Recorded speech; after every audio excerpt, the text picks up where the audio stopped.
오늘 우리에게 주시는 하나님 말씀은 신약 마태복음 6장 24절 한 절 말씀, 그리고 구약의 사무엘하 24장 2절과 3절 말씀 두 곳을 보겠습니다.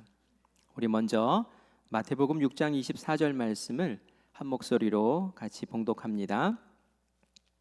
한 사람이 두 주인을 섬기지 못할 것이니 혹 이를 미워하고 저를 사랑하거나 혹 이를 중히 여기고 저를 경히 여김이라.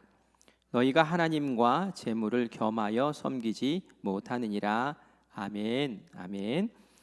구약 사무엘하 24장 2절과 3절 말씀, 이것도 한 목소리로 같이 읽겠습니다.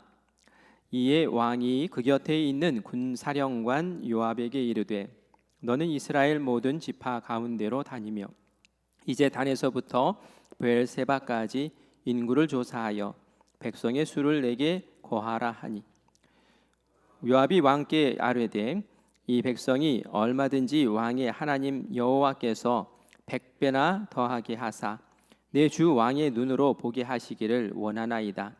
그런데 내 주 왕은 어찌하여 이런 일을 기뻐하시나이까 하되. 아멘. 아멘. 오늘은 신앙의 기본 원리 네 번째 시간입니다.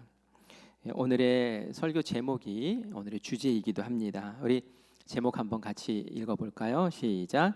두 주인을 섬기지 말라. 우리가 신앙생활하면서 여러 가지 기본적인 원리가 있는데 그 중에 한 가지가 두 주인 섬기지 말라. 오직 예수님 한 분만을 내 인생의 주인으로 모셔라 라는 것이 오늘 말씀의 핵심입니다. 이 말씀은 우리가 마태복음 6장 24절 읽은 것처럼 예수님께서 뭐 선택해라 이런 정도로 말씀하신 것이 아니라 단호하게 선언하신 말씀이에요. 섬긴다라는 말은 종이 주인을 섬기는 그런 뜻이 있죠. 종에게 주인이 둘일 수 없습니다. 주인이 둘이면 서로 다른 주장을 하고 명령을 내릴 때에 마음에서 충돌이 일어나요. 이 사람을 따라야 되나 이 주인을 따라야 되나, 그러면 삶이 분열된단 말이죠. 근데 우리는 자주 이렇게 생각을 해요. 하나님 믿고 세상 것도 의지하고, 그죠? 기도도 하고 또 내가 계산도 굴려보고, 그러면 더 안전할 것 같다라는 그런 생각이 든단 말이죠. 하나님도 필요하고 돈도 필요하고, 맞습니다. 돈도 필요해요. 준비도 필요해요. 또 계획하는 것도 필요합니다. 그런데 문제는 뭐냐면 이 필요의 도구가 마음의 주인이 되어서는 안 된다는 거예요. 예수님은 재물을 하나님과 함께 비교하여 언급하면서 경고하고 있어요. 왜 하필이면 재물일까요? 재물이 그만큼 하나님만큼이나 우리에게 강력한 영향력을 미치기 때문에 그렇죠. 근데 성경에서 우리가 이제 재물이라고 읽었지만 이 재물을 이제 원어를 보면은 맘몬이라고 우리가 이제 볼 수 있는데, 그렇게 발음을 하고 그렇게 용어를 써요. 맘몬이란 말 들어보셨죠? 그런데 이 맘몬은 단순히 화폐, 어떤 재물, 이걸 얘기하는 것이 아니라 우상화된 재물을 얘기하는 거예요. 우상화된 재물. 재물이 뭐 중립적인 거 아닙니까? 재물이 무슨 의지가 있습니까? 그런데 이 재물이 나에게 우상이 되었을 때 그것을 우리가 맘몬이라고 얘기를 하죠. 그러면 이것이 굳이 돈뿐만이 아니라 또 나에게 어떤 숫자일 수도 있어요. 또 나의 어떤 경력일 수도 있고요. 내가 안전하게 생각하는 어떤 사람의 인맥일 수도 있고요. 또 사람에게 인정받고 쌓아둔 어떤 안정장치가 이 맘몬이 될 수도 있다는 얘기죠. 그런데 맘몬도 섬기고 예수님도 섬기고 이 두 가지 주인을 섬길 수는 없어 라고 예수님께서 지금 말씀하고 있는 거죠. 돈이라는 것이 우리에게 행복을 책임져 줄 수 있을 것 같아요. 돈이라는 것이 우리의 미래를 약속할 것 같아요. 그런데 어느 한순간 이 돈이라는 것이 사라져버리고 돈 때문에 울고 돈 때문에 무너지는 그러한 모습들도 우리 많이 보지 않습니까? 이 돈은 우리의 영원한 주인이 될 수 없어요. 가짜라는 거예요. 오늘 우리가 다윗과 히스기야 그리고 아브라함 이야기를 잠깐 살펴보면서 정말 인생의 주인이 누구인가, 정말 예수님이 나의 인생의 주인인가라는 것을 한번 점검해보는 그런 시간을 갖기를 원합니다. 그래서 세상에 필요한 여러 가지 중요한 것들도 있지만 정말 하나님이, 예수님이 내 인생의 주인으로 정렬되는 그러한 은혜가 오늘 이 시간 있기를 바라요. 신앙에는 양다리가 있으면 안 됩니다. 오늘 말씀은 여러분들 착각하시면 안 돼요. 아니 그러면 돈도 구하지 말고 뭐 명예도 구하지 말고 세상에 뭐 이런 것들 다 구하지 말라는 말인가? 아무것도 갖지 말란 말인가? 그게 아니에요. 그게 아니고 아무것도 하나님의 자리에 두지 말라는 거예요. 하나님의 자리에 두지 말라. 다 필요한 것들이잖아요. 그런데 그것이 하나님 자리를 차지하면 안 된다라는 얘기를 하는 거죠. 재물 자체는 죄가 아니에요. 능력 자체도 죄가 아니에요. 계획하는 것도 죄가 아니에요. 문제는 뭐냐면 그것들이 내 마음의 주인이 될 때 문제가 된다는 얘기예요. 하나님은 나를 믿어라 그리고 내 말에 순종해라 하지만 맘몬은 야 먼저 계산해봐. 그리고 너 안전한 거 먼저 챙겨봐. 하나님은 진리를 붙들어라 말씀하시는데 세상은 손해보지 않게 적당히 타협하면서 그렇게 살아. 진리는 무슨 얼어 죽을 진리야. 이렇게 얘기한단 말이에요. 하나님은 나를 의지해라 하는데 우상은 눈에 보이는 거 붙잡고 그거 붙잡고 살아 하면서 우리를 미혹하고 유혹한단 말이죠. 이러니까 하나님이 주시는 마음, 세상이 주는 마음 때문에 내 마음이 이렇게 흔들리고 갈갈이 깨지는 거예요.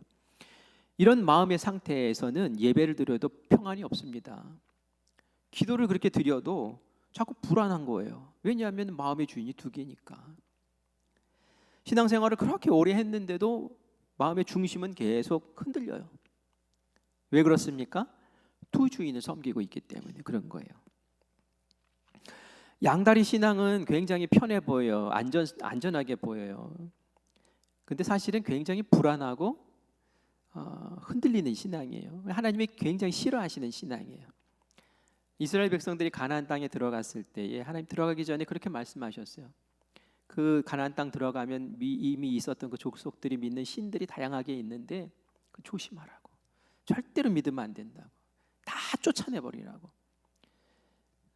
그런데 이스라엘 백성들 들어가서 어떻게 해요? 처음에는 하나님만 믿는 것 같더니 주변에 둘러보니까 바알신, 아레사신, 아세라신 이거 뭐 풍요를 주는 신이래요. 하나님은 전쟁에 능하신 하나님이시면 우리는 풍요에 능한 바알과 아세라도 섬기면서 양쪽을 다 잡자. 이게 이제 이스라엘 백성들이 가나안 땅에서 오염된 마음이 양다리 작전. 근데 하나님이 그거 그냥 놓아두지 않으시죠. 하나님 제일 싫어하는 게 그거잖아요. 제발 그것만 하지 말라고 그렇게 하셨는데 결국은 계속 죄짓고 두들겨 맞고 정신 차리고 죄짓고 두들겨 맞고 정신 차리고 하는 일들이 계속 반복되는 것을 우리가 보게 됩니다. 그것은 평안이 아니라 마음 아픈 일이고 그것은 하나님 앞에서 자유롭지 못한 그러한 자리다라는 것을 알아야 되죠. 주님이 한 분일 때 마음이 단순해져요. 주님이 한 분일 때 순종이 분명해져요. 주님이 한 분일 때 그때 드디어 참된 평화가 내 안에 찾아오는 거예요. 우리 첫 번째 인물로 다윗을 좀 보려고 해요. 다윗은 하나님 대신 숫자를 잠깐 의지해 봤어요. 사무엘하 24장 말씀 우리가 잠깐 읽었는데 다윗이 어느 날 군 사령관 요압에게 인구조사해라라고 명령을 합니다. 겉보기에는 평범한 행정 어떤 명령을 내린 것 같았어요. 그런데 요압이 이상하게 반응을 하죠. 우리 3절 말씀을 같이 읽어볼까요? 같이 읽습니다. 시작. 그런데 내 주 왕은 어찌하여 이런 일을 기뻐하시나이까 하되. 요압이 얘기한 거예요. 하나님이 이 백성의 숫자를 늘리고 싶으면 얼마든지 늘리실 수 있고 줄이시려면 얼마든지 줄이실 수도 있고 하나님의 손에 달려 있는데 왕이시여 뭐 굳이 뭐 하려고 이렇게 숫자를 계속 세려고 하십니까? 왜 이런 일을 기뻐하십니까? 이렇게 얘기를 하는 거예요.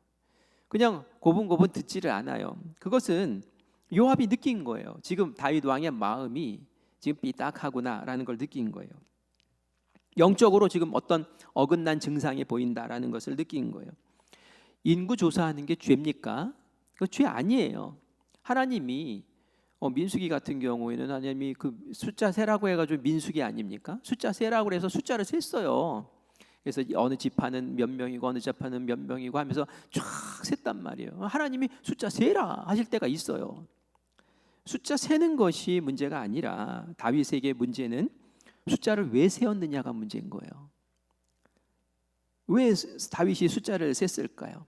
하나님에게 묻지도 않고 그냥 자기가 그냥 숫자 세라 하면서 말했다는 거예요. 그건 뭐냐면은 하나님의 힘보다 내가 거느리고 있는 이 백성들, 이 병력들, 내 수하에 있는 이 병력의 수가 얼마나 되느냐, 이것을 내가 확인하면 마음이 든든할 텐데 이런 마음이 있었던 거죠. 다윗은 원래 하나님만 의지했던 사람이잖아요. 하나님만 내 주인이십니다. 소년 다윗이 골리앗과 싸울 때에 너는 창, 칼 뭐 다 들고 나오지만 난 창도 없어, 칼도 없어. 나는 갑옷도 안 입어. 나는 군대도 없어. 그런데 다윗이 이렇게 고백하죠. 나는 만군의 여호와의 이름으로 내게 나간다. 뭐예요? 하나님만 있으면 된다. 그런 마음으로 골리앗과 싸워서 이겼잖아요. 사울에게 쫓겨서 광야에서 생활할 때에 다윗이 가진 것은 아무것도 없었어요. 광야라는 데 그런 곳이 있잖아요. 광야. 기댈 데도 없고 보호도 못 받고 먹을 것도 없고 딱 하나님만 바라보는 그곳이 광야잖아요. 그곳에서 다윗은 하나님만 보면서 살았어요. 하나님만 의지하면서 살았어요. 그런데 다윗이 왕이 되고 어떤 조직이 생기고 나라가 안정되고 시스템이 생기고 그러자 다윗의 마음이 변한 거예요. 다윗의 마음에 새로운 시험이 찾아온 거예요. 아, 이만하면 나도 든든한데? 이만하면 우리도 힘이 있잖아? 도대체 어느 정도의 힘이 있을까? 숫자 한번 쉬어볼까? 계산해 볼까? 이런 생각이 마음에 들었던 거죠. 이게 참 무서운 시험이라는 거예요. 고난이 있을 때는 하나님만 그렇게 매달리더니 형통해지고 또 평안해지니까 하나님 아닌 다른 것을 딱 붙잡으려고 하는 이 다윗의 모습 봅니다. 없을 때는 막 기도만 하다가 이제는 이제 좀 있으니까 있는 게 얼마나 있을까 하고 그것을 찾고 있는 이 모습 말이죠. 그래서 저는 때로는 그런 생각을 해요. 우리에게 인생에 광야 같은 시기가 있는 것이 얼마나 감사한가라는 거예요. 만약에 여러분 광야가 없다고 생각해 보세요. 신앙생활 제대로 할까요? 정말 기도라도 제대로 할까요? 정말 하나님 의지할까요? 내 인생에 광야가 있다라는 것을 어쩌면 그것은 하나님이 주신 축복이에요. 광야 없이 사울은 왕이 됐잖아요. 그랬더니 사울은 금방 망가졌어요. 근데 광야를 거쳤던 다윗은 때때로 고난도 당했지만 때때로 유혹도 받고 넘어지기도 했지만 끝까지 하나님 붙잡고 나아갔잖아요. 하나님만 왕이셨죠. 오늘 우리가 다윗의 이 모습을 이제 흐트러진 모습을 잠깐 보았는데 이제 우리도 한번 이제 비추어 봐야 되는 거예요. 우리의 숫자의 우상은 뭔가라는 거죠. 나는 언제 내 인생의 인구 조사를 해봤던가 이런 것도 한번 생각해 보는 거예요. 기도가 안 나올 때 나는 먼저 통장을 이렇게 보지 않았던가, 불안할 때 내 경력과 인맥을 뒤지며 찾으며 기도하기보다 그것들 붙잡으려고 애를 쓰지 않았던가, 내 미래가 흔들릴 때 하나님의 약속보다는 눈에 보이는 숫자를 계산하며 그렇게 내 삶을 꾸리려고 애쓰지 않았던가. 그렇다면 바로 그게 우상인 거죠. 그게 우상인 거죠. 그게 내 인생에서 하나님보다 더 중요하게 주인으로 삼았던 것들이라는 얘기예요. 숫자 자체가 나쁜 것은 아닙니다. 그런데 그 숫자가 내 마음의 평안을 대신하는 그 무엇이라면 이건 위험한 거죠. 우리의 숫자는 도대체 뭘까요? 여러분이 불안할 때 제일 먼저 확인하는 것이 그것인 거예요. 내가 뭔가 위험이 처하고 내가 뭔가 불안하고 그럴 때 제일 먼저 팍 떠오르는 그것이 그것이 마음의 주인이란 말이에요. 우리 시편 20편 7절 말씀을 같이 읽겠습니다. 어떤 사람은 병거, 어떤 사람은 말을 의지하나 우리는 여호와 우리 하나님의 이름을 자랑하리로다. 아멘. 그 시대에는 병거와 말, 이것이 이제 오늘날의 숫자, 시스템, 뭐 이런 자산, 뭐 이런 것이죠. 그런데 말씀합니다. 우리는 여호와 우리 하나님의 이름을 자랑하리로다. 하나님만 자랑거리이다. 하나님만 내 인생에 가장 강력한 영향력을 미치시는 분이고, 하나님만 나를 돌보실 수 있는 분이시고, 하나님만 나는 자랑할 수 있다라고 그렇게 말하고 있죠. 이것이 진짜 하나님만 주인 삼은 인생의 모습입니다. 사무엘하 24장에 보면은 하나님은 다윗의 죄를 징계하셔요. 어떻게 징계하십니까? 전염병을 내리세요. 전염병을. 이 장면은 참 무겁고 두렵습니다. 그러나 우리가 이 전염병 속에 이 백성들이 죽어나가는 모습을 보면서 참 무섭다, 하나님도 야박하시다라고 그렇게 생각할 게 아니에요. 하나님이 미워서 그런 것이 아니라 다윗을 사랑하시기 때문에 정말 주인이 누구인지를 빨리 깨달으라고 그렇게 주신 은혜죠. 네가 그렇게 숫자 연연했어? 내가 한번 숫자 흔들어 볼까? 내가 전염병으로 한번 네가 세웠던 백성의 숫자를 한번 확 줄여줘 볼까? 네가 붙잡고 있는 그거 아무것도 아니야. 나를 봐 하면서 하나님이 전염병을 백성의 숫자를 확 줄여 나가십니다. 이 하나님이 다윗 사랑하시는 모습이에요. 다윗이 이 일을 겪으면서 어떻게 했겠어요? 하나님 맞습니다. 하나님만 주인이십니다 라고 회개하고 하나님 앞에 엎드리고 그 인생의 주인을 하나님으로 오롯이 섬기며 그 인생 끝까지 하나님 바라보는 왕으로 살게 하신 줄 믿습니다. 우리 삶에도 이렇게 하나님 외에 다른 것으로 내 마음을 흔들고 그러는 것 있다면 얼른 정리해야 돼요. 그렇지 않으면 하나님이 깨닫게 하실 때가 있어요. 그걸 내가 우상처럼 만몬처럼 주인으로 삼고 있는 걸 흔드실 때가 있어요. 너 이거 매달리고 있었어? 내가 한번 흔들어 볼까? 얼마나 아파요. 그게 자녀이면 얼마나 더 아프겠어요. 재물을 막 또 흔들어 버리면 또 얼마나 또 곤고해집니까?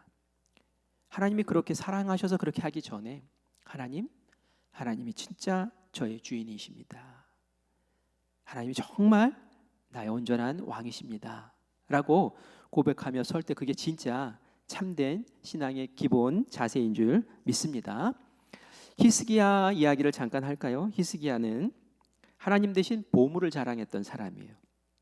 원래 히스기야가 좋은 왕이었죠. 하나님 잘 믿는 왕이었고, 그리고 죽을 병에 걸렸는데도 하나님 앞에 간절히 기도하면서 그 병이 나았어요. 그러면 자랑거리가 생긴 거예요. 간증거리가 마음에 있는 거예요. 하나님이 나를 이렇게 사랑하셔서 이 죽을 병이었는데 나를 살려주셔서 하는 그런 뜨거운 마음이 있는 거예요. 그렇죠? 그런데 이사야 39장에 보면 이웃나라 바벨론에서 사신이 옵니다. 그리고 히스기야 왕을 막 띄워줘요. 누가 칭찬할 때 조심하셔야 돼요. 이게 방방 뜨면 말이지 이제 헛소리가 나와요. 저도 설교할 때 조심스러울 때가 있어요. 제가 막 흥분을 해가지고 이렇게 하면은 말이죠. 나중에 강단에서 내려가서 집에 가서 후회해요. 그때 그 말 하지 말 걸. 이런 게 있어요. 이 정신 바짝 차려야 돼요. 이게 띄워주니까 그냥 정신을 잃었어요. 그래서 히스기야가 뭘 보여줍니까? 하나님을 보여주는 것이 아니라 자기의 보물 창고를 보여줘요. 우리 한번 볼까요? 이사야서 39장 2절 말씀입니다. 같이 읽겠습니다. 히스기야가 사자들로 말미암아 기뻐하여 그들의 보물 창고 곧 은금과 향료와 보배로운 기름과 모든 무기고에 있는 것을 다 보여주었으니 아멘. 보물 창고 보여주고 무기고 보여주고, 나 이렇게 보물이 이렇게 많어. 우리나라 이런 나라야. 우리 무기 한번 봐봐. 이거 봐. 우리의 전력이 이 정도야 하면서 막 자랑을 합니다. 이게 뭐 문제인가요? 자랑할 수 있는 거 아닌가요? 그런데 그 마음의 중심이 어디 있는가요? 어떤 사람은 그렇게 얘기해요. 왕이 이런 외교 이렇게 어떤 관계를 통해서 이 국방의 힘 그리고 이 이스라엘의 재력을 딱 보여주면서 우리 이런 나라야 조심해 까불지 마 이런 어떤 그런 게 있는 거 아니냐 그렇게 보일 수도 있죠. 그러나 성경은 이 장면을 죄로 여겨요. 죄로 본단 말이에요. 왜 죄로 봅니까? 은혜를 충분히 경험했던 이 히스기야 왕의 마음의 중심이 어디로 향하고 있는가라는 거예요. 병으로 나았어요. 병을 낳았어요. 그러면 마음에 간증이 있어요. 하나님을 향한 뜨거운 마음이 있고 하나님 주신 은혜가 있어요. 그러면 그 사신들이 왔을 때 내가 이렇게 산 것은 하나님이 하신 것이다. 하나님이 우리나라를 지키신다. 그래서 외적의 손으로부터 막아주셨다. 제국의 손으로부터 이기게 하셨다. 하나님에 대한 자랑, 간증이 먼저 나왔어야 되는데 그건 싹 사라져버리고 내가 이렇게 많이 있어, 내가 이렇게 힘이 있어 이러고 있단 말이에요. 이 히스기야의 중심이 흔들려 버린 것이죠. 무엇을 자랑하느냐가 무엇을 의지하느냐를 보여주는 거예요. 이것은 우리에게도 똑같은 중요한 질문이기도 합니다. 우리가 무엇을 자주 말합니까? 하나님의 은혜를 자주 말합니까? 아니면 내 성과를 많이 말합니까? 하나님의 인도하심을 자주 말합니까? 아니면 내가 쌓아놓은 보물을 자주 말합니까? 그래서 오해하면 안 돼요. 내가 이제 꾸려놓은 성취, 내가 얻어놓은 어떤 재물 이런 것들이 중요하지 않다는 거 아니에요. 하나님을 쏙 빼버리고 이것만 자랑하고 있으면 그것이 문제라는 거예요. 성도는 자기 자랑 대신에 하나님의 하신 일을 자랑할 때 진짜 신앙인이 되는 거죠. 우리 예레미야서 9장 23절 24절 말씀 같이 읽겠습니다. 여호와께서 이같이 말씀하시되 지혜로운 자는 그의 지혜를 자랑하지 말라. 용사는 그의 용맹을 자랑하지 말라. 부자는 그의 부함을 자랑하지 말라. 24절 있습니다. 자랑하는 자는 이것으로 자랑할지니 곧 명철하여 나를 아는 것과 나 여호와는 사랑과 정의와 공의를 땅에 행하시는 자인 줄 깨닫는 것이라. 나는 이 일을 기뻐하노라. 여호와의 말씀이니라. 아멘. 지혜로운 자는 지혜 자랑하지 말고, 용사는 용맹함 자랑하지 말고, 부자는 부함을 자랑하지 말고, 자랑할 게 딱 하나 있다. 뭐예요? 하나님 자랑하라는 거예요. 하나님 자랑. 히스기야의 문제는 보물이 많았다는 것이 아니에요. 보물보다 하나님을 자랑했어야 되는데 보물보다 하나님을 낮춰버린 거예요. 여러분은 요즘 무엇을 더 많이 얘기하세요? 하나님의 은혜를 많이 얘기하십니까? 아니면 내가 쌓은 공을 많이 얘기하십니까? 그 질문이 내 마음의 주인을 드러내는 거예요. 하나님이 없이 보물 붙잡으면 보물은 이제 표적판이 됩니다. 표적판이 된다는 게 무슨 얘기일까요? 바벨론에서 온 사신들이 보물 창고를 봤어요. 히스기야는 그걸 자랑했어요. 그런데 사신들은 그것을 보면서 무슨 생각을 했어요? 저거 이제 우리가 다 빼앗아갈 거야. 무기고를 봤어요. 아, 저런 무기가 있구나. 우리는 더 잘 방비하고 더 좋은 무기로 무장해서 언젠가는 여기 잡아먹겠다. 표적판이 됐다. 표적판이 됐다. 만약에 하나님을 자랑했으면 표적판이 안 됐을 거예요. 하나님이 이런 분이셔. 하나님이 이런 분이셔. 라고 자랑을 했으면 그들은 무서워서 이스라엘에게 접근하지 못할 그런 마음이 들지 않았겠습니까? 그런데 내보였던 것은 다 저건 우리도 있는 거고 우리도 얼마든지 뺏을 수 있는 거고 그런 거죠. 참 무서운 말입니다. 하나님 없는 보물은 우리를 지켜주지 못하고요. 하나님 없는 무기는 우리를 보호해주지 못합니다. 그것은 진정한 평안이 될 수 없습니다. 오늘 우리의 보물 창고는 무엇일까요? 재산인가요? 부동산인가요? 통장인가요? 자녀의 스펙인가요? 내 지위인가요? 내 명예인가요? 다시 말씀드립니다. 가진 것 자체가 문제가 아니라 그것이 주인 되지 않게, 나의 자랑이 되지 않게, 그렇게 이루어 주신 하나님이 진정한 자랑이 되게, 그것이 하나님을 내 주인, 인생의 주인으로 모신 사람의 모습인 거예요. 제가 우리 성도님들하고 같이 얘기할 때에 이렇게 해서 사업장에 이런 기대도 생각도 안 했던 어떤 일을 엮어주시고 막 길을 열어주시고 이러는데, 내가 잘해서 이게 아니라 저는 생각도 못했는데 하나님이 길 열어주시고 하나님이 엮어주시고 하나님이 풀어주시고 이렇게 말씀하시는 분 계셔요. 내 사업장의 주인이 하나님이십니다라는 고백이에요. 그렇죠? 내 삶의 주인이 하나님이시라는 고백인 거죠. 그런 사람을 하나님이 기뻐하셔요. 그런 사람을 하나님께서 눈여겨보시고 그런 사람을 통해서 내 자랑해라 하는 그런 마음으로 형통케 하실 수밖에 없는 거예요. 그런데 내가 한 것처럼 움켜쥐고 그거 꼭 내가 뭐 노력해서 한 것처럼 자랑하고 그러면 말이죠, 하나님이 그래?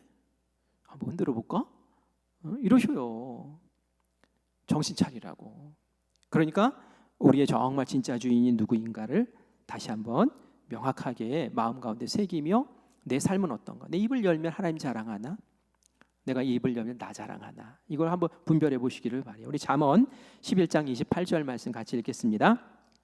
자기의 재물을 의지하는 자는 패망하려니와 의인은 푸른 잎사귀 같아서 번성하리라. 자기 재물 의지하고 그 붙잡고 전전긍긍하는 사람 패망한다라고 말씀하고 있습니다. 자, 그러면 이제 마지막으로 한 사람 볼 텐데 아브라함을 볼 거예요. 아브라함은 그 인생의 주인이 누구를 삼았는지 이렇게 확실하게 보여주는 사건 가운데 하나가 이삭에 대한 이야기입니다. 이삭. 다윗과 히스기야는 그 인생 가운데 이렇게 넘어진 그런 주인의 자리를 이렇게 놓친 그런 흔적들이 있어요. 그런데 아브라함이 이 질서를 잘 세워나가는 것을 보게 돼요. 우리가 이 아브라함에서 좀 희망을 찾아야 돼요. 이 아브라함이 이삭 몇 세에 얻었죠? 100살, 맞아요. 100살에 얻었습니다. 얼마나 금쪽 같은 자녀이겠어요. 얼마나 소중했겠어요. 오랜 기다림 속에 얻은 열매. 그리고 이것은 하나님의 약속의 증표였어요. 그렇죠? 하나님의 약속하신 그 얻은 거예요. 그리고 인생의 기쁨이었어요. 얼마나 사랑하고 얼마나 애지중지 키웠겠습니까? 아브라함이 이삭을 사랑하는 거, 돌보는 거, 그거 죄예요, 아니에요? 죄 아니죠. 자기에게 주신 금쪽 같은 자식 잘 키우는 게, 사랑하는 게 무슨 죄겠어요. 그런데 하나님께서 이삭을 바치라고 하십니다. 이삭을 바치라는 거예요. 왜 바치라는 거예요? 왜 아브라함을 흔드시는 거예요? 왜 아브라함에게 눈물 나는 일을 이렇게 하는 겁니까? 하나님이 아브라함을 괘씸하게 여기신 걸까요? 그게 아니에요. 하나님이 원하시는 건 한 가지예요. 아브라함이 이삭을 너무 사랑하고 아끼고 돌보고 그러는데, 그래 나도 기뻐. 그런데 혹시 그 인생의 주인이 하나님이 아니라 아들인가? 아들이면 어떡하지? 이거 한번 확인해 보고 싶었던 거예요.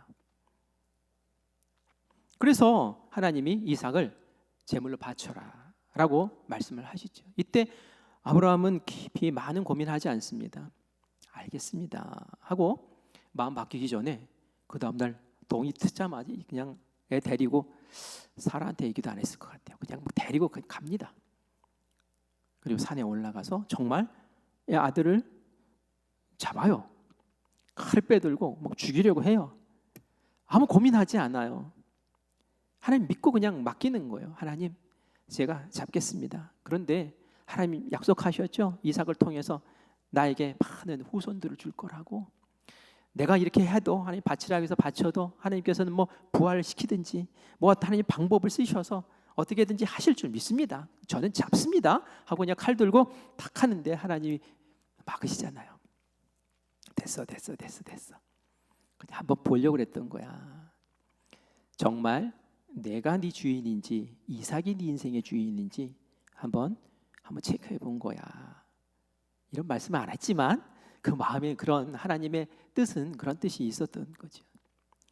아브라함은 그런 것들을 겪으면서 그 정말 주인이 누구인가를 재정렬을 했을 거예요. 내가 이삭에게 너무 애지중지 마음 빼앗기고 있었던가? 그런 고민도 살짝 해봤을 것 같아요. 그러나 확신한 거죠. 하나님이 주인이시고 이삭은 하나님께서 나에게 주신, 필요해서 주신 하나님의 선물이고 차원이 다른 거죠. 우리가 착각하면 안 돼요. 하나님의 주신 선물을 마치 우상처럼 여기면 안 된단 말이에요. 하나님 나에게 어떤 선물들을 주시잖아요. 선물 줄 때는 하나님 감사해요 그래요. 근데 이 선물들에 매몰돼서 이제는 그 선물이 주인 돼가지고 하나님 외면하고 하는 사람들도 있잖아요. 사업하다가 쫄딱 망한 사람이 교회에 왔어요. 막 눈물을 쏟으면서 기도를 하고 목사님 위해서 기도해주고 교인들도 기도해줘서 사업이 막 다시 다른 사업을 시작해서 번성하기 시작해요. 그래서 뭐 하는 것마다 손대는 것마다 잘 돼요. 매번 집회에 나와서 눈물 흘리며 기도했던 그 사람이 이제는 주일에 슬슬 안 보이기 시작해요. 왜요? 사업이 잘 되니까. 이제 그 사람들 접대하려 골프 치러 가야 돼. 또 뭐 여행 가야 돼. 출장 가야 돼. 뭐 이러다 보니까 이제 사업이 주인이 되고 하나님은 온데간데 없이 사라져 버려요. 이것처럼 불행한 모습이 어디 있습니까? 하나님은 그런 거 원치 않으시잖아요. 내가 선물을 너에게 줬을 때 그럼에도 불구하고 하나님은 왕이시고 하나님은 주인이시고 내 인생을 이끌어 나가시는 참 주이십니다 라고 고백하는 그 모습이 이 아브라함에게 있었던 거죠. 그래서 우리는 아브라함을 보면서 배워야 되는 거예요. 히스기야처럼 호되게 얻어맞고 나라 망하잖아요. 다 그냥 막 전쟁에서 바벨론이 무너지고 이런. 다윗도 그냥 백성들 막 죽어나가잖아요. 이런 끔찍한 일을 겪지 말고 우리는 지금 이 상황에서 아브라함처럼 주님이 주인이십니다. 그리고 주님 제 마음 가운데 우상처럼 이렇게 막 움찔거리고 이런 것들은 다 주님 아래에 있는 것입니다 라고 딱 재정렬시키는 그런 지혜가 신앙의 기본 원리 가운데 있는 거예요. 그래서 오늘 이 밤에 우리가 그것을 꼭 기억하고 삶에 적용해서 우리의 신앙이 늘 반듯하고 하나님께서 보시면 기뻐하시는 그런 신앙인들 되시기를 바랍니다. 아브라함이 그 정렬 잘하고 나서 아브라함이 시련당하고 아브라함이 어려움 당하고 아브라함이 눈물을 흘리고 그런 적 없어요. 그 이후에는 아무것도 없어요. 왜요? 딱 하나님이 주인이시니까. 그죠? 그래서 우리의 인생도 하나님 그렇게 이끌어 주셔요. 나의 자녀의 인생도 그렇게 이끌어 주세요 하고 기도하며 그것을 잘 세워나가기를 바라요. 매일 5분씩 주님께 주인 점검을 해보세요. 주님, 제가 주님보다 더 의지하는 숫자가 뭘까요? 주님, 제가 주님보다 더 붙들고 있는 보물이 혹시 있을까요? 주님, 제 마음의 주인공이 정말 주님 맞나요? 하면서 다 주님 앞에 늘 이렇게 정직하게 구해보고 가짜들은 다 정리해버리고 또 하나님 드러내고 그리고 하나님 자랑하고 그죠? 입만 열면 하나님 자랑, 입만 열면 하나님이 하셨습니다 라고 자랑하고 그러면 말이죠 그 인생이 늘 하나님 앞에 견고히 세움받은 인생 될 줄 믿습니다. 그래요. 우리 이렇게 한번 고백해 볼까요? 두 주인을 섬기지 않겠습니다. 시작. 두 주인을 섬기지 않겠습니다. 오직 주님만이 나의 주인이십니다. 시작. 오직 주님만이 나의 주인이십니다. 세 번째는 좀 길어요. 같이 읽어볼게요. 시작. 내 인생의 숫자보다 내 보물 창고보다 내 계산기보다 예수 그리스도를 더 의지하겠습니다. 이 고백이 우리 모두의 고백이기를 간절히 바랍니다. 아멘. 우리 찬양하고 함께 기도하겠습니다.